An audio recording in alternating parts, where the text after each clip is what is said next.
একটা মাত্র ছেলে আমার একটি ছেলে ছিল, শেখ বোরহানুদ্দিন গ্রাজুয়েট কলেজের ছাত্র ছিল।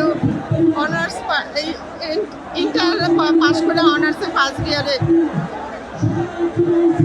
আমার একটাই তো ছেলে, আমি এখন এই ছেলেটাকে কোথায় পাবো? দিন নাই রাত নাই আমার ছেলেটাকে খুঁজি, কিন্তু কোথায় খুঁজে পাই না আমার ছেলেটাকে।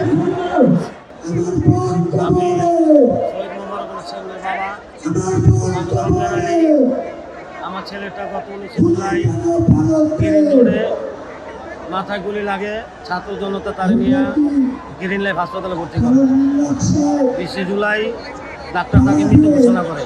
যে খুনিদের বিচার হোক, আর যেন কোনো সরকার, কোনো ক্ষমতাসীন লোক যাতে নিরীহ লোকের, ছাত্রদের মাথায়, ছাত্র জনতার, বাংলাদেশের নাগরিক তাদের মাথার গুলি করতে না পারে। গুলি তো দূরের কথা, একটা লাঠির আঘাতও যেন না করতে পারে।